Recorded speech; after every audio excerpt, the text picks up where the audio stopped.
ಪರಿಸರ ದಿನಾಚರಣೆ ಕೇವಲ ಒಂದು ದಿನಕ್ಕೆ ಸೀಮಿತವಾಗದಿರಲಿ. ಜಮೀರ್ ಖರ್ಜಗಿ.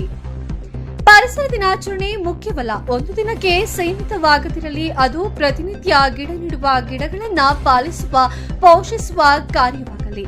ಒಂದೊಂದು ಮಗು ಒಂದೊಂದು ಸಸಿ ನೆಡುವ ಮೂಲಕ ಪರಿಸರ ಸಂರಕ್ಷಣೆ ಮುಂದಾಗಬೇಕು ಎಂದು ಬುಕ್ಕಾಪಟ್ಟಣ ಉಪ ಅರಣ್ಯ ವಲಯ ಅಧಿಕಾರಿ ಜಮೀರ್ ಖರ್ಜಗಿ ಅವರು ಅಭಿಪ್ರಾಯವನ್ನ ಪಟ್ಟರು. ಬುಕ್ಕಾಪಟ್ಟಣ ಹೋಬಳಿಯ ಉಯಿಲ್ತೊರೆ ಶ್ರೀ ಶಾರದಾ ಇಂಟರ್ನ್ಯಾಷನಲ್ ಕ್ರೇಂಬ್ರಿಡ್ಜ್ ಶಾಲೆಯ ಆವರಣದಲ್ಲಿ ಗುರುವಾರ ಆಯೋಜಿಸಲಾಗಿದ್ದ ಕಾರ್ಯಕ್ರಮದಲ್ಲಿ ಅವರು ಮಾತನಾಡಿದರು.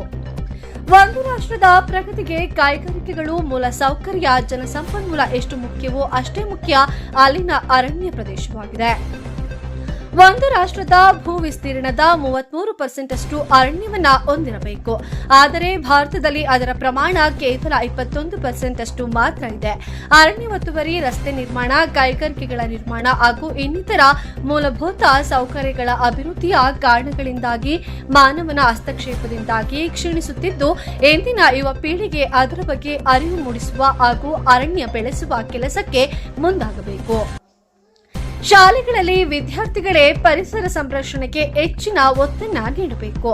ಬುಕ್ಕಾಪಟ್ಟಣ ಜಿಂಕಾರ ವನ್ಯಜೀವಿ ಧಾಮದಲ್ಲಿ ಅತಿ ಮುಖ್ಯವಾದ ಅಳಿವಿನಂಚಿನಲ್ಲಿರುವ ಚುಕ್ಕಿ ಜಿಂಕೆ, ಜಿಂಕಾರ, ಕೊಂಡುಕುರಿ, ಕೃಷ್ಣಮೃಗ, ನವಿಲುಗಳು, ಅವಳದ ಹಾವು, ಇಂಡಿಯನ್ ಎಗ್ ಈಟರ್, ಚಿರತೆ, ಕಾಡು ಹಂದಿ, ಮುಳ್ಳು ಹಂದಿ, ಚಿಪ್ಪು ಹಂದಿಯಂತಹ ಹಲವಾರು ಪ್ರಾಣಿಗಳು ವಾಸವಿದ್ದು ಅವುಗಳ ರಕ್ಷಣೆಗೆ ಕಾಡನ್ನ ಬೆಳೆಸುವ ಹಾಗೂ ಅವುಗಳನ್ನ ಸಂರಕ್ಷಿಸುವ ಮೂಲಕ ನೆರವಾಗಬೇಕು.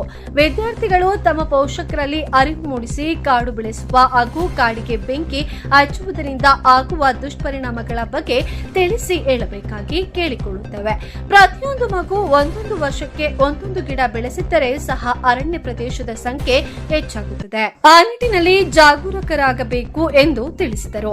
ಸಂಸ್ಥಾಪಕ ಕಾರ್ಯದರ್ಶಿ ಬಾಲಕೃಷ್ಣ ಮಾತನಾಡಿ, ಸರ್ಕಾರ ರೈತರಿಗೆ ಉಚಿತ ಸಸಿಗಳನ್ನು ನೀಡಿ ಅವುಗಳ ಪಾಲನೆ ಪೋಷಣೆಗೆ ಸಹಾಯಧನ ನೀಡುತ್ತಿದ್ದು, ಪ್ರತಿಯೊಬ್ಬ ರೈತನೂ ಸಹ ತಮ್ಮ ಬಂಧುಗಳಲ್ಲಿ, ಖರಾಬು ಜಮೀನುಗಳಲ್ಲಿ ಅರಣ್ಯ ಸಸಿಗಳನ್ನು ಬೆಳೆಸುವ ಮೂಲಕ ಪರಿಸರದ ಉನ್ನತಿಗೆ ಶ್ರಮಿಸಬೇಕು.